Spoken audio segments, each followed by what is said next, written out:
ചേച്ചി ഇപ്പം അമൃതേച്ചിക്ക് ആ കല്യാണം തുടങ്ങുന്നതിന് മുമ്പ് മുതലേ she had to go through കുറെയൊക്കെ.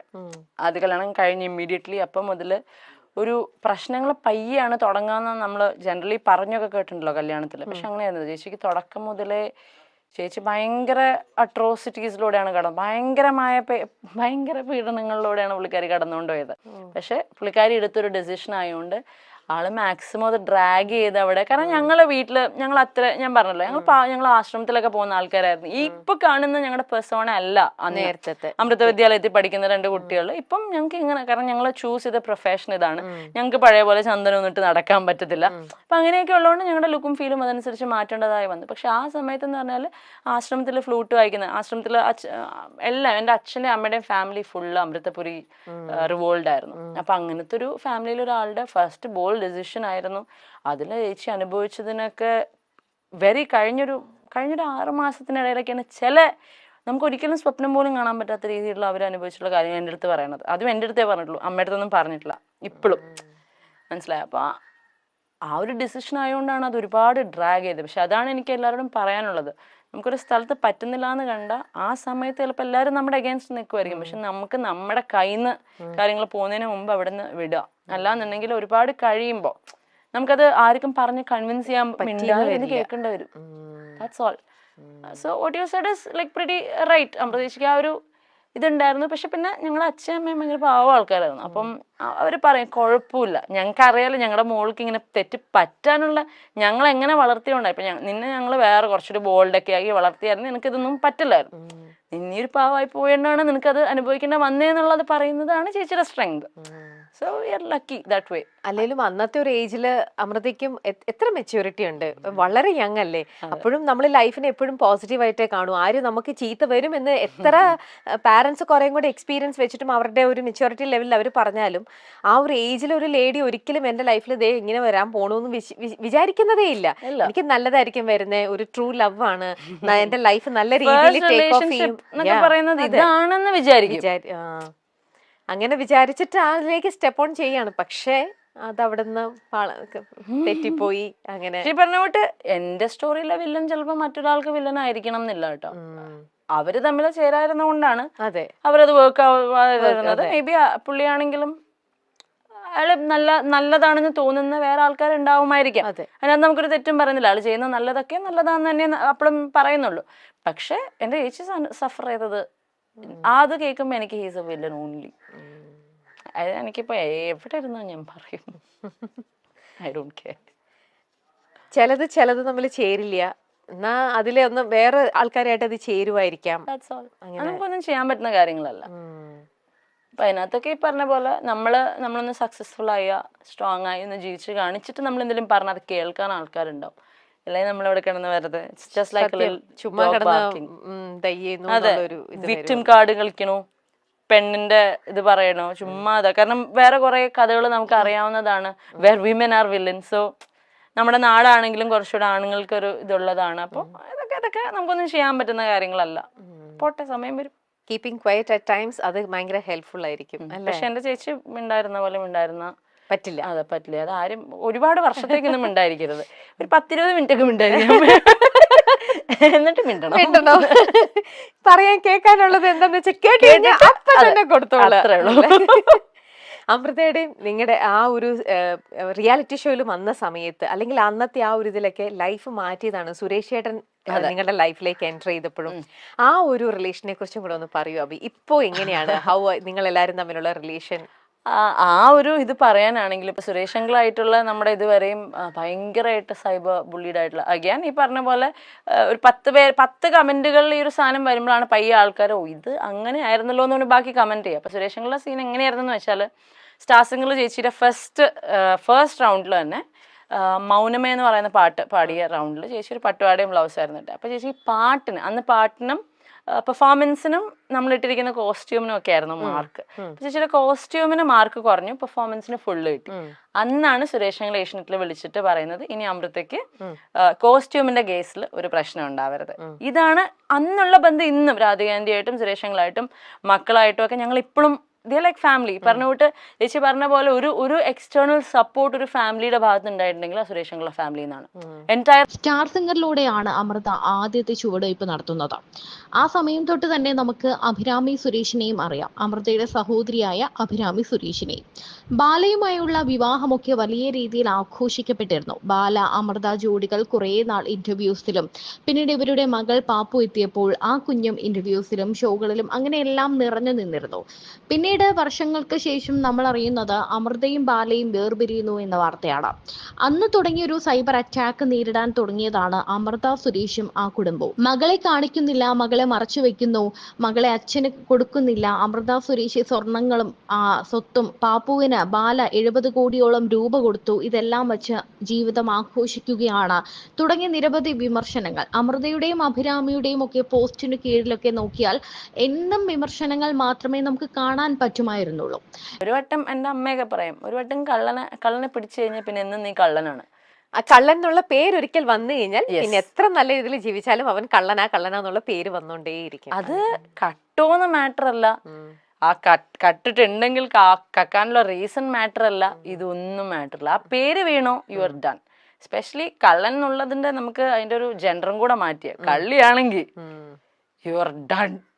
ഒരു പെണ്ണിനാണ് ഇത് പറ്റുന്നതെന്നുണ്ടെങ്കിൽ, കാരണം അതിനകത്ത് ഇപ്പം നമുക്ക് ഈ പറഞ്ഞ പോലെ നമുക്ക് മാറ്റാൻ പറ്റുന്നതായിട്ടുള്ള കാര്യങ്ങളല്ല. ഇതൊരു പാട്രിയാർക്കൽ സൊസൈറ്റിയാണ്, ഇവിടെ ഇങ്ങനെയാണ്. നമ്മുടെ കേരളം അല്ലെങ്കിൽ ഇന്ത്യ കുറെ കൂടെ ഒരു മെയിൽ ഡോമിനൻസ് ഉള്ള സ്ഥലമാണ്. അപ്പം നമുക്കതിനെ വേണമെങ്കിൽ അറിഞ്ഞ് നമ്മുടേതായ ഒരു വഴി വെട്ടി വരാം, അല്ലാന്നുണ്ടെങ്കിൽ അതിനെ പൂർണ്ണമായിട്ടും അഗേൻസ്റ്റ് ആയി നിൽക്കുക, അല്ലെങ്കിൽ മനസ്സിലാക്കി നിൽക്കുക. അപ്പം നമ്മുടെ എവിടെയെന്ന് പറഞ്ഞാൽ being A woman, self earn ചെയ്ത് സെൽഫ് ഡിപ്പെൻഡൻ്റ് ആയി നിൽക്കുന്ന ഒരു പെണ്ണിന് ഇങ്ങനത്തെ ഒരു ടാഗൊക്കെ കിട്ടിക്കഴിഞ്ഞ് കഴിഞ്ഞാൽ അതിനകത്ത് നിന്ന് വരാനൊക്കെ ഭയങ്കര ബുദ്ധിമുട്ടാണ്.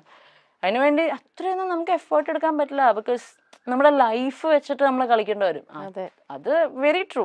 ആ ഒരു പേര് വീണ് കഴിഞ്ഞു കഴിഞ്ഞാൽ പിന്നെ അത് മാറ്റിയെടുക്കാൻ വർഷങ്ങളെടുക്കും. ഒന്ന് വരാൻ ഒരു സെക്കൻഡ് മതി, അതൊന്ന് മാറ്റി അതൊന്ന് ഹീൽ ചെയ്ത് എടുക്കണമെങ്കിലാണ് അതിന്റെ മേളിൽ എത്ര ഡേയ്സ് എത്ര ഇയേഴ്സ് വേണം അല്ലേ. അതിനകത്ത് പക്ഷെ ആർക്കും ഒരു പ്രശ്നമില്ലെന്നേ. ഒരാളുടെ വീഴ്ച അല്ലെങ്കിൽ ഒരാളുടെ പെയിനിനെയാണ് നമ്മൾ ഈ മോക്ക് ചെയ്യുന്നത്. എന്തായി ഇപ്പോന്നൊക്കെയുള്ളൊരു ടോണ് അങ്ങനെയൊക്കെ പറയുന്നെങ്കിൽ അത് അങ്ങനെ പറയാനും വേണം ഒരു പ്രത്യേക ഒരിത്. എന്തൊക്കെ ആയിരുന്നു എന്നൊക്കെ ചോദിക്കുമ്പം എടാ നമ്മളിവിടെ ആകെ വീണിരിക്കുള്ളൂ, സ്റ്റോപ്പ് എന്ന് നമുക്ക് അവിടെ പറയാനുള്ളൊരു ഓപ്ഷൻ. നേരിട്ടാണെങ്കിൽ നമുക്കത് പറയാം, പക്ഷെ അതും നിങ്ങൾ എന്താണ് സിറ്റുവേഷന്റെ ഡെപ്ത് മനസ്സിലാക്കുന്നില്ല, അവിടുത്തെ റിയാലിറ്റി മനസ്സിലാക്കുന്നില്ല, നിങ്ങൾ എന്ത് ചെയ്തു എന്ന് മനസ്സിലാക്കുന്നില്ല. ജസ്റ്റ് റാൻഡംലി ഇങ്ങനെ പോവാ, ഒന്ന് കൊടുത്തേക്കാം, കമന്റ് ചെയ്യുന്നു, പോണു. എന്താണെന്നൊന്നും അവിടെ അല്ലേ റിയാലിറ്റി മനസ്സിലാക്കാണ്ടാണ് പലരും കമന്റ് ചെയ്യണതും ഈ പറയണ പോലെ അറ്റാക്കിങ് ഒക്കെ. പിന്നെ ഞാൻ പറഞ്ഞില്ലേ ചേച്ചി, ഓരോ ആൾക്കാർക്ക് ഓരോ ലുക്ക് ഉണ്ട്, ഒരു വൈബ് ഉണ്ട്. ചിലർക്കൊക്കെ പറഞ്ഞോട്ട് ഭയങ്കര കള്ളന്മാരാണെങ്കിലും അവർക്ക് ഭയങ്കര പാവം ലുക്കായിരിക്കും. ഇനിയിപ്പോൾ അവരൊന്നും എക്സ്പ്ലെയിൻ ചെയ്തില്ലെങ്കിലും കുഴപ്പമൊന്നുമില്ല. പാവം കണ്ടാൽ തന്നെ എങ്ങനെ അറിയാനാണ്? How can we judge a book by its cover? ഒരാളുടെ ലുക്കല്ല അയാൾ എന്താന്ന് ഇത് ചെയ്യുന്നത്. അപ്പം ഞങ്ങൾക്ക് ഇപ്പം എനിക്കൊക്കെ സ്പെഷ്യലി ഞാൻ മറ്റേ പട്ടിഷോ ജാട അഹങ്കാരി ഇതാണ്. എൻ്റെ അടുത്തൊരു ഇച്ചിരി നേരം സംസാരിച്ചിട്ട് തന്നെ അങ്ങനെ ജഡ്ജ് ചെയ്താൽ കുഴപ്പമൊന്നുമില്ല. അപ്പം ഞങ്ങളുടെ ഭാഗ്യത്തിന് എൻ്റെ ചേച്ചി പണ്ടൊക്കെ ഭയങ്കര സ്റ്റാർസിങ്ങിൻ്റെ സമയത്തൊക്കെ ഭയങ്കര വേറൊരു പേഴ്സോണ ആയിരുന്നു. പക്ഷെ അവരുടെ ലൈഫ് ആണ് അവർ ഇത്രയും ബോൾഡ് ആക്കി ഇത്രയും സ്ട്രോങ് ആക്കി എന്നുള്ളത് എത്രത്തോളമൊക്കെ നമുക്ക് കൺവിൻസ് ചെയ്യാൻ പറ്റും, പറയാൻ പറ്റും, പക്ഷെ കൺവിൻസ് ചെയ്യാൻ പറ്റില്ല. അപ്പൊ ഞങ്ങളുടെ ഇപ്പോഴത്തെ ഒരു ലുക്കും വൈബും വെച്ച് അഹങ്കാരികളാണ്. ഒരു രക്ഷയില്ല, അവരുടെ കയ്യിലിരിപ്പിന്റെ അവർക്ക് കിട്ടണം അല്ലേ. നമ്മളിപ്പോ ഇങ്ങനെ പോന്നോട്ടെ, അത്ര ഒന്നും ചെയ്യാനില്ല അതിനകത്ത്. ഈ ഷോയൊക്കെ പല ഷോസും കാര്യങ്ങളൊക്കെ ആയിട്ട് നിങ്ങൾ ഒരുപാട് ട്രാവൽ ചെയ്യുന്ന ആൾക്കാരാണ്.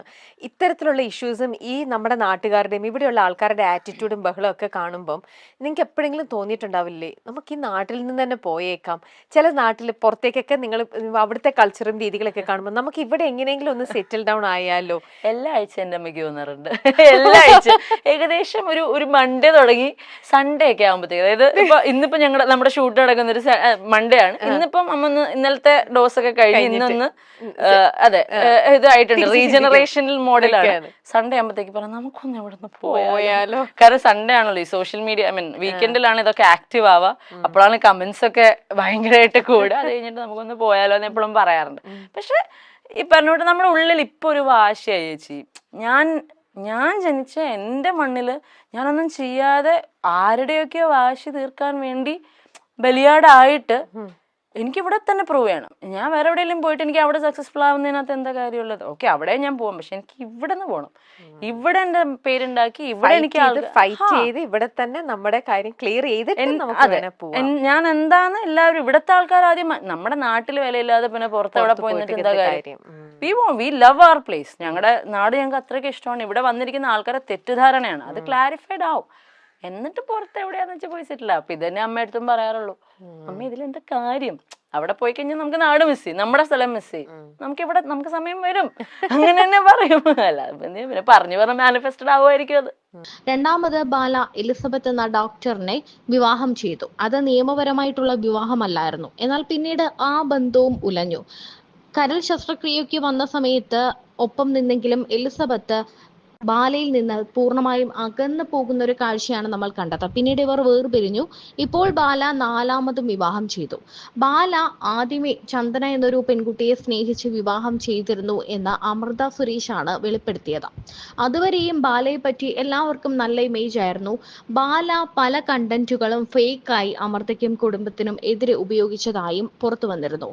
എല്ലാത്തിനും ഈ സൈബർ അറ്റാക്കുകൾക്കും വിമർശനങ്ങൾക്കും കമന്റുകൾക്കും എല്ലാം ഒടുവിൽ പാപ്പു തന്നെ കരഞ്ഞുകൊണ്ട് ലൈവിലെത്തിയിരുന്നു. ഒരു വീഡിയോ പങ്കുവച്ചുകൊണ്ട് താൻ അമ്മയ്ക്കൊപ്പമാണ്, തൻ്റെ അമ്മയാണ് ശരി, തൻ്റെ അച്ഛൻ തനിക്കൊന്നും ചെയ്തിട്ടില്ല, പറയുന്നതെല്ലാം പച്ചക്കള്ളമാണ് എന്ന് പറഞ്ഞുകൊണ്ട് പാപ്പു ലൈവിലെത്തിയിരുന്നു. അതിനുശേഷമാണ് കാര്യങ്ങളെല്ലാം മാറി മറിഞ്ഞത്. അതിനുശേഷം ഇനി പാപ്പുവിന് അച്ഛനില്ല, അച്ഛൻ ഇനി ഒന്നിനും വരില്ല എന്ന് പറഞ്ഞ് ബാല വന്നിരുന്നു. പിന്നാലെ ബാല 4ാമത് വിവാഹം ചെയ്തു. ഡെഫിനറ്റ്ലി എൻ്റെ ക്ലോസർ സർക്കിളിലുള്ള ആർക്ക് എന്നെ പറ്റി ഒരു ചെറിയ തെറ്റിദ്ധാരണ വന്നാലും ഞാൻ അത് വിളിച്ച് സോൾവ് ചെയ്യുന്ന ആളാണ് maximum. When it comes to large scale, ഈ എൻ്റർടൈൻമെൻറ്റ് മീഡിയയിലൊക്കെ നിൽക്കുന്ന ഒരു സിനാരിയോ വരുമ്പം ഒരു പരിധി വരെയൊക്കെ ഈ പറഞ്ഞ കുട്ടിയെ നമ്മൾ എഫക്റ്റ് ചെയ്യാതിരിക്കാൻ വേണ്ടിയിട്ട് നമുക്കത് അവോയ്ഡ് ചെയ്ത് പോവാം. പക്ഷെ എന്നെ വളർത്തുന്നവരുടെ മുമ്പിൽ എന്നെപ്പറ്റി ഒരു റോങ് ആയിട്ടുള്ള ഇൻഫർമേഷൻ അറിയുന്നുണ്ടെന്നുണ്ടെങ്കിൽ, അവരിലേക്ക് എത്തുന്നുണ്ടെന്നുണ്ടെങ്കിൽ അത് ക്ലാരിഫൈ ചെയ്യാൻ ആഗ്രഹിക്കുന്ന ആളാണ് ഞാൻ. കാരണം ഞാൻ മിണ്ടായിരുന്ന അതെല്ലാവരും മറന്നോളുമല്ലോ എന്ന് ഞാൻ ഒട്ടും വിചാരിക്കുന്നില്ല. കാരണം എൻ്റെ മുമ്പിൽ എൻ്റെ ചേച്ചിയുടെ ലൈഫും ഉണ്ട്. ഞാൻ മിണ്ടായിരുന്നു കഴിഞ്ഞാൽ പയ്യെ അവർക്ക് മനസ്സിലാവും. എങ്ങനെ മനസ്സിലാവാനാണ്? എൻ്റെ സൈഡ് ആൾക്കാർക്ക് പറയാതെ എങ്ങനെ മനസ്സിലാവാനാണ്? അപ്പം ഈ ഒരു ലോകത്ത് ഞാൻ പറഞ്ഞില്ലേ, ഈ പറഞ്ഞ പോലെ നമ്മൾ ജെന്യൂൻ ആയിട്ട് നിൽക്കുകയാണെന്നുണ്ടെങ്കിൽ കോൺസ്റ്റന്റ്ലി നമ്മളെപ്പറ്റി എന്തെങ്കിലും ഒരു തെറ്റായ കാര്യം പറയുകയാണെങ്കിൽ ആൾക്കാരെ പറഞ്ഞ് ബോധിപ്പിക്കേണ്ട ഒരു റെസ്പോൺസിബിലിറ്റി ഉണ്ട് നമുക്ക്. കാരണം നമ്മളെ വളർത്തുന്ന ഓഡിയൻസ് തന്നെയാണ്, അവർക്കാണ് ഒരു മിസ്അണ്ടർസ്റ്റാൻഡിങ് വന്നിട്ടുള്ളത്. അപ്പോൾ അവരെ നമ്മളത് കാര്യം കാരണം they are like A family. ഇതൊരു എക്സ്റ്റെൻഡഡ് ഫാമിലി തന്നെയാണ്. ഇപ്പം ഞങ്ങൾ വ്ളോഗേഴ്സ് എന്നൊക്കെ പറയുമ്പോഴത്തേക്കും AG വ്ളോഗ്സ് ഒക്കെ തുടങ്ങുന്ന സമയത്ത് ഞങ്ങൾക്കൊരു വലിയ കുടുംബം ഉണ്ടായിരുന്നു. ഈ ഫോളോവേഴ്സായിട്ട് വന്ന ആൾക്കാർ ഒരു ഫാമിലി ആയിരുന്നു.